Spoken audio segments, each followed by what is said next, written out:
Hi, welcome to Golden Years. I'm Lori Betts, and this month I have two special girls from Pathway Caring for Children.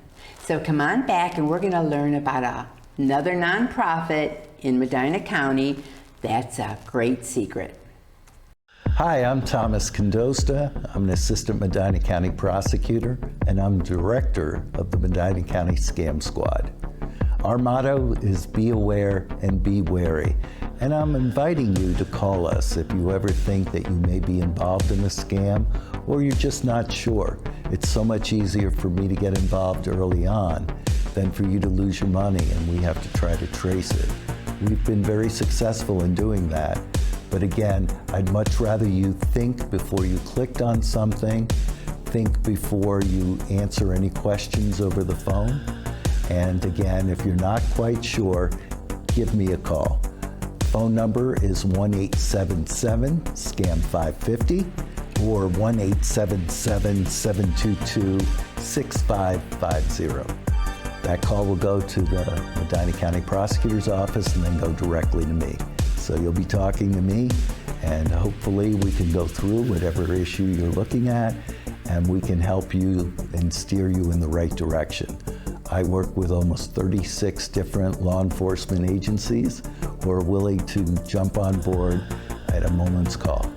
So again, be aware, be wary, and give us a call at the Scam Squad. Thank you. You're watching The Bat.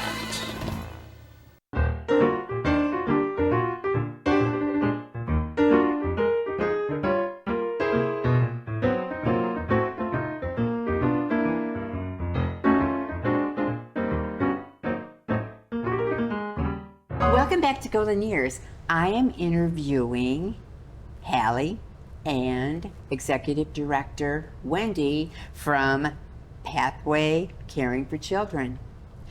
And they have a wealth of information to share with us. So stay here and listen to what they have to say. So girls, thank you for coming today. Thanks for having us. And I always love to find a new golden gem that deals with Medina County. So, Wendy? Yeah. I want to know, tell us, my viewers, Sure. what this is about. Yeah, well, Pathway Caring for Children started just over 50 years ago, and our founder, Jim Bridges, had a vision of having every child having a happy, healthy home.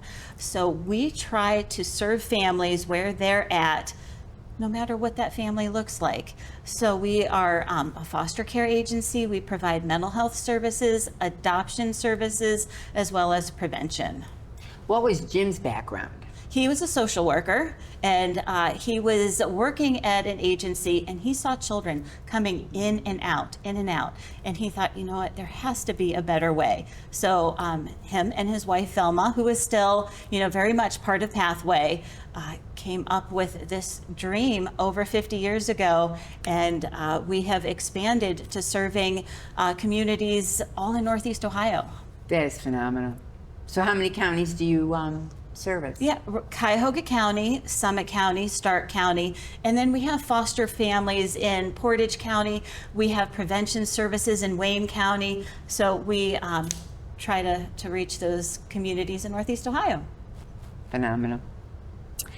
So, how is the foster parenting in this generation of different,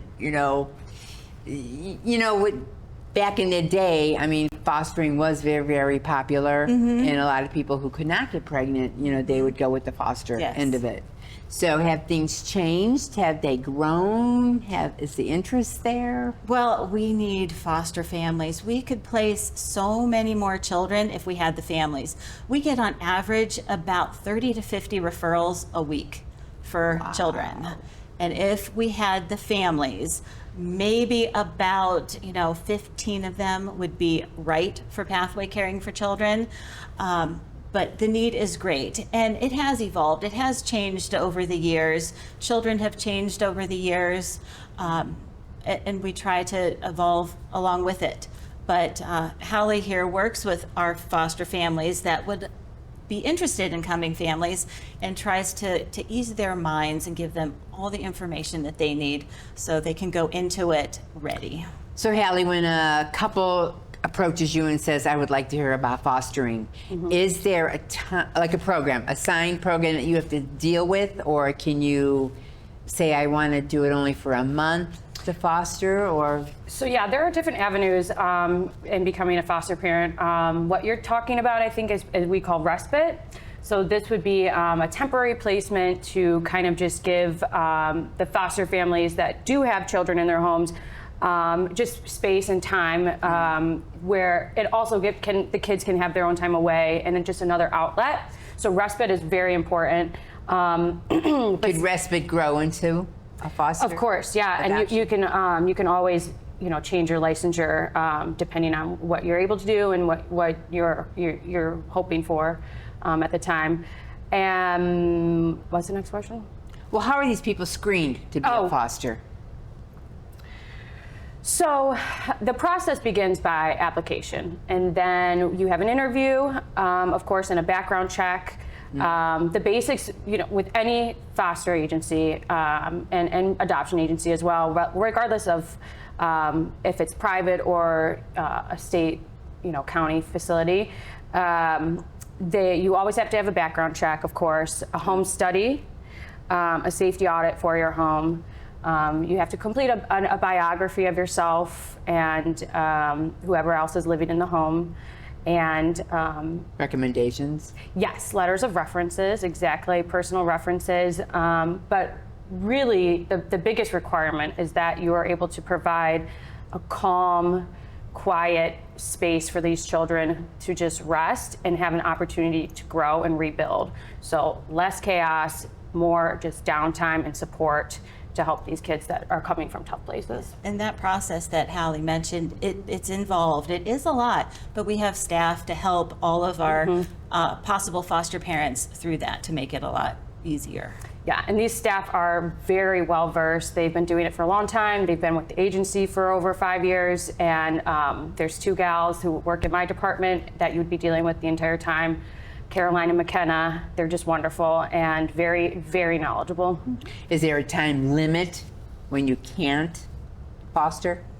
So after you're licensed, or after you're licensed. So you have to so state requires that you renew your license every 4 years now. Yeah, that just changed.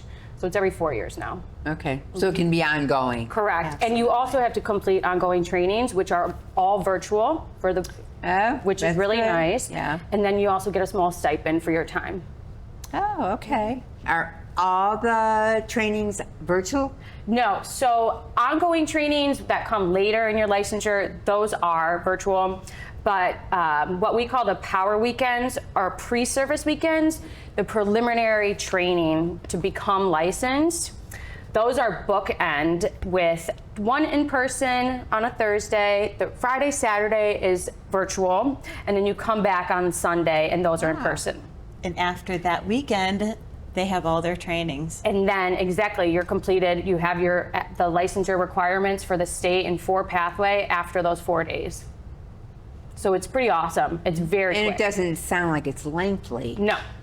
When I was getting licensed years ago, it was, I think, like a 7-week process, like one training every 2 weeks or something for 8 hours a day. It was ridiculous. Not with Pathway Caring for Children, but a different agency. Okay. So how many foster agencies are out there? There's variety, or? There are a lot. And again, like I mentioned earlier, some are private, like Pathway Caring for Children is, and then some are state and government ran and facilitated. So it really depends on the area and the county, and how many cases there are within that county. And each agency is different as well with their core values and their requirements. So why do you stand out? I would say Pathway stands out specifically because of our in-house behavioral health services that are available to all of the families, to the children, to the bio families, as well as the foster families. And in addition to that, something that I always personally thought was just remarkable was, and I was excited about when I started with the agency 6 months ago, was the minimal staff turnover. So what I mean by that is people on my team have been there for 10 plus years. My direct supervisor, who I think of an extension of my mother, has been there over 35 years. And Wendy, that's phenomenal. Wendy, you don't hear that anymore. Exactly. So it was just, Wendy, of course, our executive director has been there for over 30 years as well. And it's You're just so young. It's just, it's kind of like, why wouldn't you want it? Like, why wouldn't you want to come with us, right? Like, this is incredible. These people have been here. We care about it. We're invested. And that's what's good to know, because you want a good, caring organization. Exactly. When the children are. And we know what we're doing. We know what we're talking about. And we've seen the way agencies have grown and developed over the years. Awesome. So when someone's fostering, how does that like turn into, I want to adopt? So another process. That's a difficult process, right? And especially with our agency at Pathway Caring for Children, we aim for reunification. So that's just something that you have to be understanding of and aware of and empathetic towards when you might get a placement, is that these children will hopefully go back to their bio families and reunite, again with their siblings and their parents. And every situation is different. We did over 25 adoptions this last year of foster children coming to Pathway and being in permanent custody and needing that forever home. So Pathway does provide those forever home placements for our children. And there are times when kids will come into and we have them a part of our agency that they are just outright, ready to be adopted. It is not a foster situation. And that happens more times than others, and more times than I would say reunification. But again, we're hopeful for that, to bring these families back together and these kids in their homes. So a question just popped into my mind.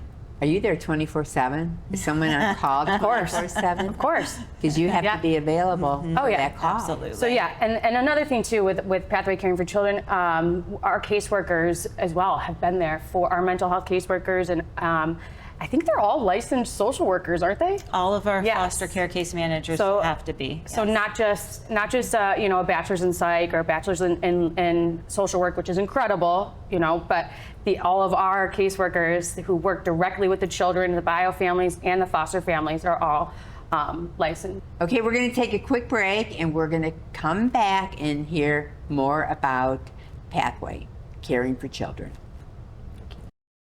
I felt accomplished after I got my diploma. It made me feel that I could take on whatever challenges life throws at you. Find free adult education classes near you at finishyourdiploma.org.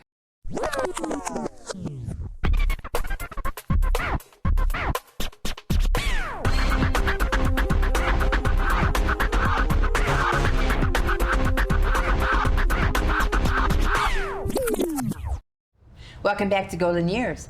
I am interviewing Halle and Wendy from Pathway Caring for Children. And we're talking about fostering and maybe down the road adopting. So how do you make a match the right match? I mean, nothing is perfect in this world. Oh, absolutely. And as I said earlier, we get anywhere from, 30 to 50 referrals a week. So our intake manager, Sonia, she reads through all of the referrals that we get. They all come through email. Unless we have a relationship with a lot of the counties, they give us a call. And so to back up, we place children from the county, Cuyahoga County, Stark County, Tusk County. They call us, and we find the right match of foster parent for the child that comes in. So Sonia reads everything that information that we have about a foster child. Sometimes it's a lot because we have these children have been in foster care a long time, but we do get referrals on littles, babies, and little children, and sometimes we might not have a lot of information on the child that comes. So Sonia does the best that she can in knowing our families, because she knows our families so well, and matches them based on the information that we get. So like a baby, does that really, do you push that towards adoption? Well, if that baby is in permanent custody, we want to place that baby with somebody that wants to adopt. Absolutely. Because Yes. So this way you're on the right path. Definitely. Okay, so and you could do babies to Up to 17, 18. Well, 18, they age out. Up to 17. okay. Yes. All right. And I'm sure you get all in between. We do. Absolutely. So, funding, how do you raise money to make this program work? Well, we get donations, we get grants, and Halle definitely utilizes any type of money that we get, but a lot of it is free. We don't have enough money to put up billboards and spots like that, but Halle is very creative. Halle can talk about that. Yeah, so with the funding, I mean, we have grants from all different aspects and different agencies, but basically what I like to do is just get out in the community and share our mission and who we are, and just inform people of the dire need for more foster families to keep up with the rising amount of kids entering the foster system. Specifically Cuyahoga County. I know I mentioned that before, but Big county.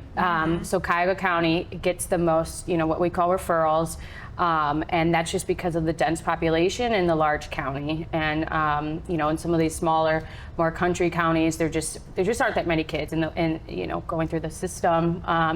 So, like I said too, when we were talking about the right matches, so you can choose, and have kind of, you might say like, I only want male children, or I would only like sibling groups up to 2, or I only want an infant up to 2 years old, and it's whatever your desire is, of course, and what you're able to comfortably maintain in your home and in your family environment. But the trends that we're seeing right now that I really want to touch on is that in these Cuyahoga County homes that we need, specifically homes that are willing to take infants and babies, and on the reverse, large sibling groups, so multiple children from the same family. Yes, so that is seriously what I'm trying to do up in Cuyahoga County specifically, is just reach out to the community and share that we need these homes. But would that be a new foster couple? I mean, their first time? Would you take that challenge? Yeah, that's a great on? question. So, any new parent, of course, is going to be nervous and not really know what they're doing. And while with these older kids, it might be preferable to have families that have their own bio kids, or perhaps empty nesters. There have been great success stories with couples who have taken on children and babies that were able to reunify, and everything worked out for them, and everybody was satisfied with the process.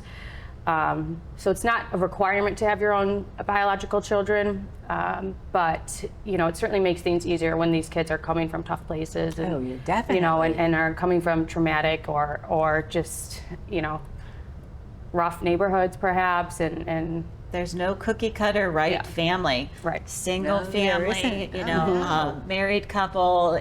There is no right cookie cutter. And we've had a lot of families come through. They're like, we're not quite sure. End up being the best foster families. So yeah. there is no. Do you look for any red flags when you're interviewing the parents?